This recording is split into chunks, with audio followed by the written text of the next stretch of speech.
Hello all, big பாஸே முடிஞ்சிடுச்சு, இன்னும் இந்த கண்டென்ட் முடியலையான்னு சொல்லிட்டு நிறைய பேர் யோசிப்பீங்க. ஆனால் என்ன பண்ணுறது, நம்ம நடிப்பு அறைக்கு இருக்கிற வரைக்கும் நம்மளால் பேசாமல் இருக்க முடியாது. இப்போ என்ன பிரச்சனை போயிட்டுருக்குன்னு பார்த்தீங்கன்னா, ரம்யா வர்சஸ் சாந்திராக்கும் ரம்யாவுக்கும் தான் வந்து இப்போ பிரச்சனை போயிட்டுருக்கு. என்னன்னு பார்த்தீங்கன்னா, பிக் பாஸில் நம்ம சாந்திரா அவர்கள் வந்து நிறைய விஷயங்கள் வந்து சொல்லியிருக்காங்க. ஆனால் எல்லாமே வந்து உல்ட்டாவாக வந்து வெளியே பேசுகிறாங்க. இவங்க என்ன சொல்கிறாங்க என்ன பேசுகிறாங்கன்னே புரிய மாட்டேங்குது. சரி, ரம்யா என்ன ஸ்டோரி போட்டிருக்காங்க அப்படின்னு பார்த்தீங்கன்னா, இப்போ பாரு எல்லாருமே வந்து குறை சொல்கிறது நிறுத்திட்டு அவங்கவுங்க வேலையை பார்த்துக்கலாம் அந்த மாதிரி தான் வந்து இருக்காங்க. ஆனால் மற்றவங்க, அதாவது பிக் பாஸ்லேருந்து வெளியே வந்த மற்ற கண்டஸ்டன்ஸ்லாம் இருக்காங்கல்ல, எஸ்பெஷலி சாந்திரா போன ஆட்கள்லாம் வந்து என்ன பண்ணுறாங்கன்னா, அவங்கவுங்க வீட்டில் தோசை ஊற்றுற தவையே வந்து ஓட்டையாக இருக்குது. ஆனால் இவங்க வந்து என்ன பண்ணுறாங்க, அடுத்த வீட்டில் இருக்கிற தோசை வந்து ஓட்டையாக இருக்கான்னு சொல்லிட்டு எட்டி பார்க்குறாங்க. என்ன ஒரு கேவலமான ஜென்மன், டெடிகேட்டட் டு நடிப்பு அறக்கின்னு சொல்லிட்டு வேற போட்டிருக்காங்க. என்ன ரம்யா இப்படி ஓப்பனாக போட்டு நீங்கள் அடிச்சிருக்கீங்களே அந்த மாதிரி இருந்தது.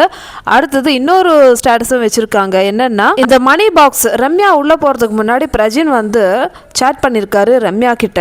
ரம்யா நீ எப்போ உள்ளே போகிறேன்னு சொல்லிட்டு கேட்டிருக்காங்க. அதுக்கு ரம்யா வந்து நான் இந்த வாரம் போயிடுவேன்னு சொல்லும்போது, சரி அக்கா கிட்ட, அதாவது சாந்திரா அக்கா கிட்ட மணி பாக்ஸ் வந்து ஃபஸ்ட்டு எடுக்க சொல்கிறாரு. அதுக்கப்புறம் இல்லை வேண்டாம், எடுக்க வேண்டாம், அவள் அப்படியே வந்து அவள் என்ன பண்ணுமோ பண்ணிட்டோம், நீ எதுவும் சொல்ல வேணான்னு சொல்கிறாங்க.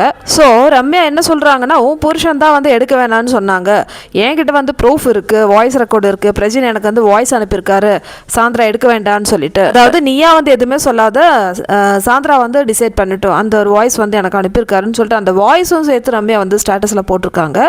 இப்போ எதுக்காக இந்த ஒரு ஸ்டேட்டஸ் வச்சுருக்காங்கன்னா, நம்ம நடிப்பு அறைக்கு பல இடத்துலையும் வந்து நிறைய பேட்டிகள் வந்து கொடுத்துட்ருக்காங்க. மாற்றி மாற்றி பேசுறது இவங்களுக்கு என்ன புது விஷயமா என்ன, பணப்பட்டியை வச்சு ஒரு டாக் ஒன்று போயிட்டுருக்கு. ஸோ ரம்யா வந்து அதுக்கான ப்ரூஃப் என்கிட்ட இருக்கும், புருஷன் தான் வந்து எதுவுமே சொல்ல வேண்டாம், சாந்திராவோட இஷ்டம் அப்படின்னு சொல்லிட்டு விட்டுட்டாரு.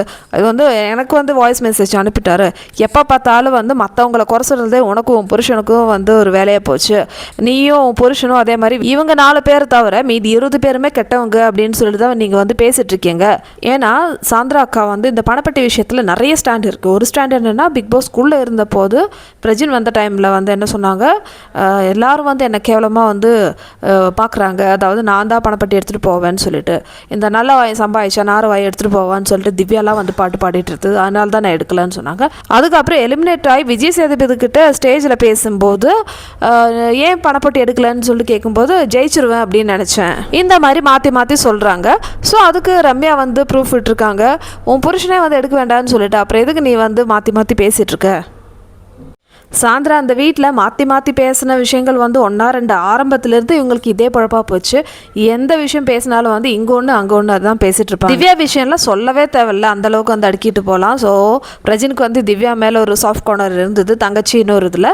ஸோ அது வந்து எப்படியாவது வந்து பிரேக் பண்ணணும்னு சொல்லி திவ்யா வந்து ஏதோ என் புருஷனை நீ கவுக்குற மாதிரி அந்த ஒரு பேச்சு வந்து போயிட்டு இருந்தது பல இடத்துலையும். அதுக்கப்புறம் பிரஜின் திரும்ப வந்த பிறகு அதுவே வந்து ஒயிட் வாஷ் பண்ண ஆரம்பிச்சிட்டாங்க. அப்படிலாம் இல்லை, நான் என் புருஷனுக்கும் திவ்யாவுக்கும் ஒரே கப்பில் தானே டீ கொடுப்பேன், காஃபி கொடுப்பேன், எனக்கு இந்த மாதிரி ஒரு பொசசிவ்னஸ்லாம் இல்லைன்னு சொல்லிட்டு என்னென்னமோ வந்து ட்ரை பண்ணுறாங்க பிரஜின் கிட்ட. பார்வதி விஷயத்துலேயும் அதே தான், பார்வதிக்கிட்டே வந்து ஸ்டேஜில் வந்து நல்லா கட்டிப்பிடிச்சி உங்ககிட்ட வந்து எந்த ஒரு பிரச்சனையும் இல்லை அந்த மாதிரி சொன்னதுக்கு அப்புறமேட்டு இப்போ இன்டர்வியூவில் ரீசெண்டாக நேற்று போட்ட இன்டர்வியூவில் கூட இந்த மாதிரி நான் வந்து மன்னிக்கலாம் இல்லைன்னு சொல்லிட்டு, ஆடி பாவி அப்புறம் எதுக்கு ஸ்டேஜில் அந்த அளவுக்கு வந்து நாடகம் ஆடுறீங்க, மணி பாக்ஸ் விஷயத்தில் அப்படி தான் பண்ணுறீங்க.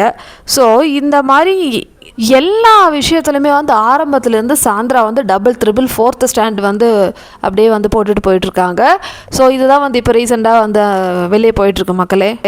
ரம்யா வந்து சபையாக வந்து பதில் கொடுக்குறாங்க, நீ வந்து பெட்டியை பற்றி பேசாத, பெட்டி எடுக்க வேணாம்னு சொன்னது உன் புருஷன் தான், நீ வந்து இல்லை நான் ஜெயிச்சிருவேன் அதனால நான் எடுக்கல, திவ்யா வந்து என்ன கேவலமாக வந்து கலாய்ச்சா அதனால தான் நான் எடுக்கலான்னு சொல்லிட்டு ஆளுக்கு ஏற்ற மாதிரிலாம் கதை சொல்லாதன்னு சொல்லிட்டு ரம்யா வந்து கரெக்டாக வந்து உடச்சி விட்டாங்க பாருங்கள்.